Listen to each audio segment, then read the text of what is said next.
नमस्कार, मैं सोनम सिंह आप सभी का आपके अपने इस यूट्यूब चैनल में स्वागत करती हूँ। अगर आप चैनल पर नए हैं तो चैनल को लाइक सब्सक्राइब करना ना भूलें।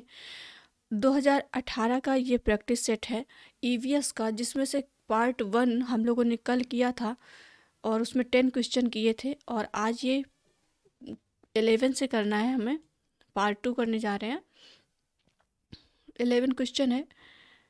15 मिलीलीटर घनत्व और 3 मिलीलीटर आयतन वाले किसी वस्तु का द्रव्यमान क्या होगा।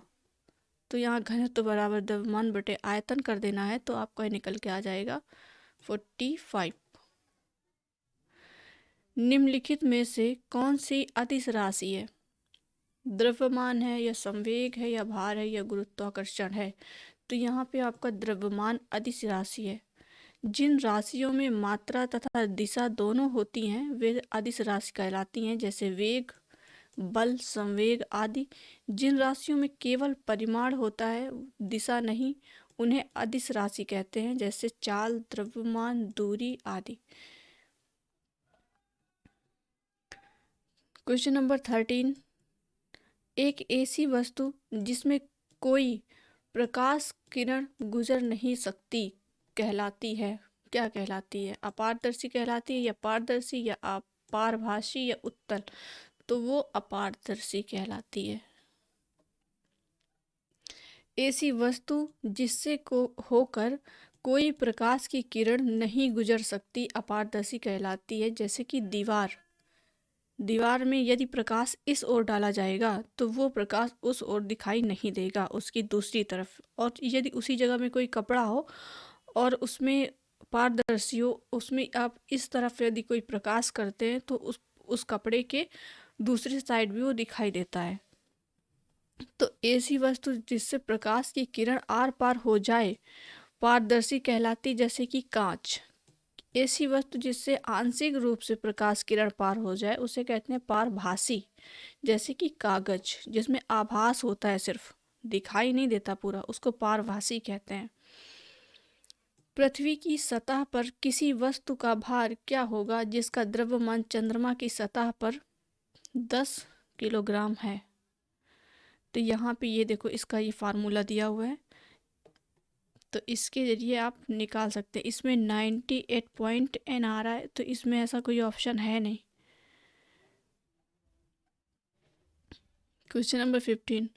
एक विलेय का विघटन दर, यहाँ पे डॉट डॉट डॉट है, पर निर्भर करता है, तो सतह क्षेत्र पर निर्भर करता है। एक विलेय का विघटन दर उसके सतह क्षेत्र पर निर्भर करता है। Question number 16। सुषमा चाहती है कि उसके छात्रों को पेड़ों की संरचना के लिए संवेदनशील बनाया जाए। निम्नलिखित में से कौन सी ऐसा करने की सबसे उपयुक्त रणनीति है?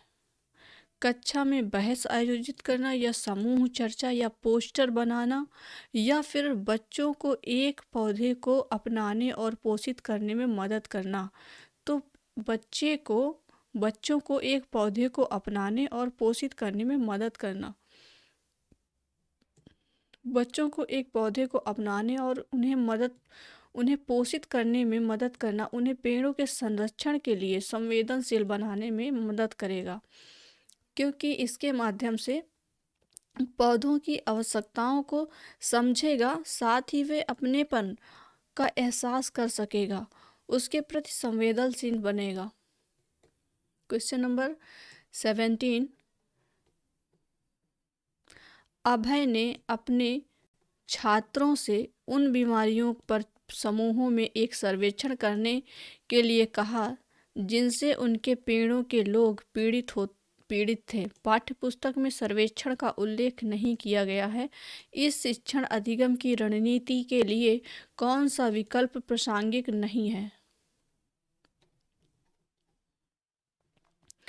इसने समुदाय के साथ बातचीत करने का अवसर प्रदान किया है, या इससे बच्चों को वास्तविक जीवन के साथ सीखने में मदद मिलेगी, या इसने बच्चों को डेटा हैंडलिंग समझने और एक साथ काम करने में सक्षम बनाया है। इससे समुदाय को उन बीमारियों को समझने में मदद मिली जिनसे वे पीड़ित थे। तो ऑप्शन डी आपका सही होगा। इससे समुदाय को उन बीमारियों को समझने में मदद मिली जिनसे वे पीड़ित थे। क्वेश्चन नंबर 18 काफ़ी बड़ा है 18। आपातकालीन परिस्थितियों के बारे में बात करने के लिए प्रिया ने बच्चों के अनुभव पूछे जब उन्हें कभी आपात स्थिति का सामना करना पड़ा। बच्चों ने आगे बिजली के झटके और सड़क दुर्घटनाओं के साथ अपने अनुभव सुनाए।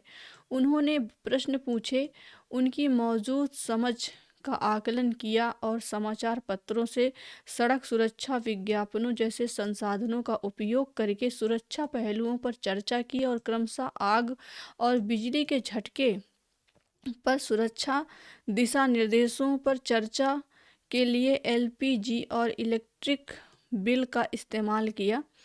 प्रिया द्वारा अपनाया गया सबसे उपयुक्त दृष्टिकोण कौन सा है? संज्ञानात्मक दृष्टिकोण, या फिर अनुभवात्मक अधिगम दृष्टिकोण, या फिर अन्वेषण दृष्टिकोण, या मानववादी दृष्टिकोण? तो यहाँ पे होगा अन्वेषण दृष्टिकोण।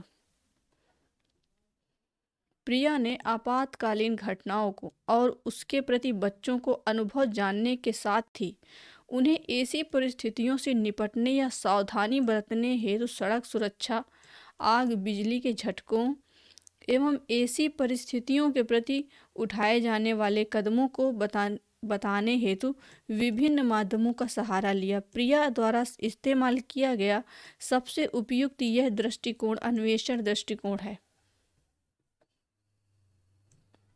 क्वेश्चन नंबर 19 समुदाय एक महत्वपूर्ण शिक्षण और अधिगम संसाधन है क्योंकि यह रास्ता और सुलभ है। बुजुर्ग लोग बुद्धिमान हैं और उनके पास समय है। ये वास्तविक परिस्थितियों में सीखने का अवसर प्रदान करते हैं। ऑप्शन सी सही हो जाएगा। समुदाय एक महत्वपूर्ण शिक्षण और अधिगम संसाधन है क्योंकि यह वास्तविक परिस्थितियों में सीखने का अवसर प्रदान करता है। क्वेश्चन नंबर 20 ईवीएस शिक्षण अधिगम में कक्षा में प्राप्त अधिगम को विद्यालय के बाहर के जीवन से जोड़ने और इसे समृद्ध करने का तात्पर्य है। पाठ्य पुस्तकों से बाहर जाना, वैश्विक पर्यावरणीय मुद्दों और चिंताओं को पाठ्य पुस्तकों से लिंक करना, पूर्ण विद्यालय दृष्टिकोण या पाठ्यचर्या से बाहर जाना। तो आपका ऑप्शन ए सही होगा, पाठ्य पुस्तकों से बाहर जाना। पर्यावरण अध्ययन शिक्षण अधिगम में कक्षा में प्राप्त अधिगम को विद्यालय के बाहरी जीवन से जोड़ना और इसे समृद्ध करने से तात्पर्य है पाठ्य पुस्तकों से प्राप्त ज्ञान को व्यवहारिक रूप से प्रयोग करना, अर्थात पाठ्य पुस्तकों से बाहर जाना। तो धन्यवाद, आज के लिए इतना ही। आप कमेंट करके बताएं आपको कैसा लगा।